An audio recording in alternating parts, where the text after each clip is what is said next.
पहले press release में कि नजीब अक्यूज है। अक्यूज यानी आरोपी।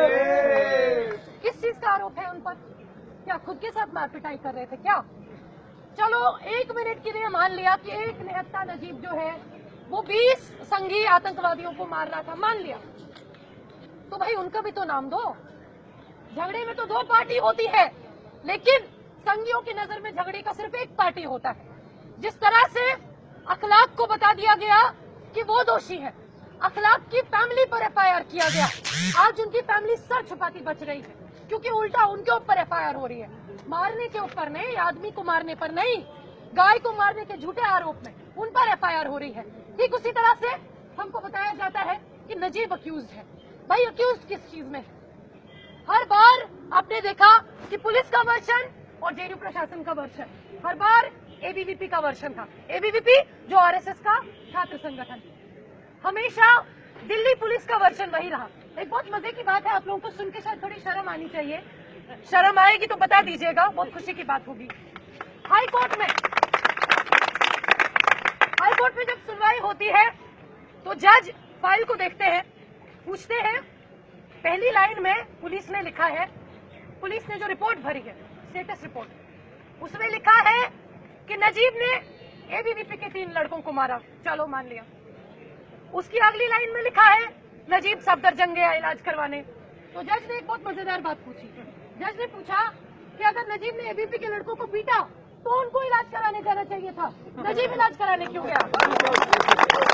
अरे भगवान पुलिस, शर्म करो, शर्म करो, शर्म करो। फर्जी रिपोर्ट पेश करना बंद करो, बंद करो, बंद करो। भगवान पुलिस, हाय हाय हाय हाय हाय। इसी तरह से वाइस चांसलर, उनके भी दिमाग में एनेस्थीसिया का इंजेक्शन हो गया है, वो भी यही बकवास करते हैं, वो भी यही बोलते हैं।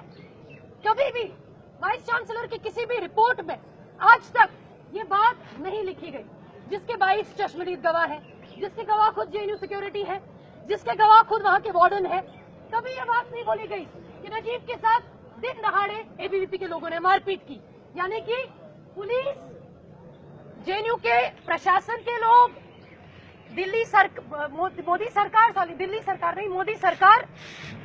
पुलिस और एबीवीपी, इनके बीच में एक बहुत क्लोज कोऑर्डिनेशन है।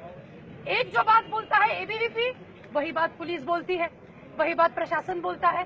भाई ये कोई अपने आप से तो सबको सपना तो नहीं आया ना, कहीं पे बैठ के इनकी मीटिंगें होती हैं, कहीं से आकर के इनको ब्रीफिंग होती है। इस दिल्ली पुलिस को अपनी वर्दी पर शर्म करनी चाहिए। ये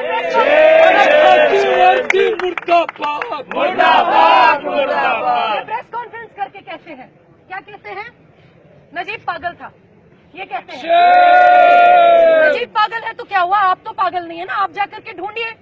आपका जो पागलपन है, आपका जो दिमाग की स्थिति है, वो इस बात से पता चलती है कि आपने नजीब को ढूंढने के पोस्टर जो है वो सिर्फ जेएनयू कैंपस में लगाए हैं। जेएनयू कैंपस के बाहर एक पोस्टर दिखा दीजिए, आपको 10 लाख का इनाम दे देंगे। आप 10 लाख का इनाम रिपोर्ट कर रहे हैं। इन लोगों ने कोई कार्रवाई नहीं की, साथियों ध्यान से जान लीजिए, इन लोगों ने कोई कार्रवाई नहीं की। 55 दिन के बाद जैसे वाइस चांसलर एबीवीपी के 4 लड़कों को, जिन 20 ने पीटा उसमें से 4 लड़कों को हॉस्टल तबादला कर देते हैं, उस तरह से 25 दिन के बाद ये कहीं से झूठा गवाह लेकर आते हैं। ये एक ऑटो वाले को उठा करके लाते हैं। 25 दिन तक ऑटो वाले को याद नहीं आया, जब सब न्यूज में चल रहा था, सब जगह चल रहा था नजीब का चेहरा, उस वक्त उसको याद नहीं आया। 25 दिन बाद एक ऑटो वाले को याद आता है कि मैंने नजीब को जामिया जाते हुए देखा। कहानी क्या है, कहना क्या चाहते हैं ये लोग एबीवीपी का बचाव कर रहे हैं। ये लोग हमको इससे आगे कहानी नहीं बताएंगे। ये बोलते हैं कि नजीब जो है जेएनयू से ऑटो पकड़ के जामिया गया, बस इतना इनको पता है। रट के मोदी ने बोला है इतना बको, इतना ही बक रहे हैं। इसके आगे क्या हुआ? कोशिश ये की जा रही है बोलने की कि नजीब अपनी मर्जी से गया, नजीब को अगवा नहीं किया गया, नजीब को किडनैप नहीं किया गया। मैं तो बोलती हूँ जो वार्डन, संघी वार्डन ये झूठ फैला रहे हैं कि हाँ नजीब ऑटो में चला गया, पहले तो उस वार्डन को अरेस्ट किया जाए। उसका क्या इंटरेस्ट है ये झूठ बोलने में? वीसी को अरेस्ट किया जाए। वीसी का क्या इंटरेस्ट है ये बात छुपाने में कि नजीब के साथ मारपिटाई हुई? और दिल्ली पुलिस में जिसको शर्म बाकी हो वो खुद जाकर के रिजाइन कर दे। आज प्रॉक्टर की रिपोर्ट कहती है, प्रॉक्टर में शायद थोड़ी सी शर्म बची है कहीं ना कहीं, प्रॉक्टर की रिपोर्ट कहती है कि नजीब के साथ बहुत बर्बर तरीके से मारपिटाई हुई। क्या एक बार भी पुलिस को उन संगी लुटपंस का इंटरोगेशन नहीं करना चाहिए? नहीं किया, किसी का इंटरोगेशन नहीं किया, उल्टा 4-4 बार माँ का इंटरोगेशन किया, 5 बहन से सवालात किए। अच्छा आप फिर बताइए फिर क्या हो, अच्छा फिर बताइए फिर क्या हो, अच्छा फिर बताइए फिर क्या हो। अरे जाकर के अपनी पुलिस फोर्स लगाओ और ढूंढो। जिस तरह से मार्च को रोकने के लिए इंडिया गेट में मार्च होता है, उसको रोकने के लिए अलीगढ़ से जो बस आती है उसको मथुरा हाईवे पे रोका जाता है। तब आपको सब मालूम होता है, अभी कुछ मालूम नहीं हो। हाई कोर्ट बार बार दिल्ली पुलिस से पूछ रहा है कि आप ये बताइए कि एक लड़का भरी दिल्ली से गायब कैसे हो सकता है? पूरी दिल्ली के अंदर सीसीटीवी लगे हुए हैं। अभी अगर आपका प्रोटेस्ट जो है उस पर एबीवीपी या बजरंग दल वालों को कुछ पसंद ना आए, वो जाकर के केस कर देंगे।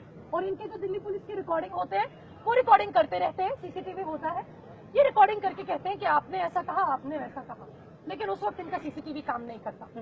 जेएनयू के अंदर आप जानते हैं कि जिस वक्त नजीब के साथ मार पिटाई होती है, उस वक्त जेएनयू सिक्योरिटी के एक सुपरवाइजर केडी शर्मा वहीं पे खड़े होते हैं। उनसे लोग बोलते हैं, उनसे स्टूडेंट्स बोलते हैं कि भाई आप तो जब भी हमारा जुलूस होता है, प्रोटेस्ट होता है, रिकॉर्डिंग करते हो इसी के कहने पे, आज रिकॉर्डिंग क्यों नहीं कर रहे हैं? तब इनके कैमरा बंद हो जाते हैं। जब दंगा हो रहा होता है उस वक्त दंगाइयों का साथ देते हैं, तब इनकी लाठियां बंद हो जाती हैं। जब अखलाक को मारा जाता है उस वक्त इनकी आंखें बंद हो जाती हैं। और अभी तो इनका दिमाग ही पूरा बंद पड़ा हुआ है, क्योंकि मोदी के सत्ता में आने का अहंकार जो है वो इन लोगों पर भी थोड़ा थोड़ा चढ़ा हुआ है। लेकिन धीरे धीरे जरूर इनको भी धीरे धीरे एक लड्डू मिलेगा। जिस तरह से मनोज तिवारी जी ने कहा है कि सबको लड्डू मिलेगा, उस तरह से इनको भी जब लड्डू मिलेगा, इनको तब समझ में आएगा जब आपके ऊपर बात आएगी, जब आपके घर में इस तरह का हादसा होगा, जब आपके साथ में नाइंसाफी होगी, उस वक्त आप उस तरफ नहीं इस तरफ खड़े होंगे, खाकी वर्दी में नहीं, झंडा लेकर खड़े होंगे।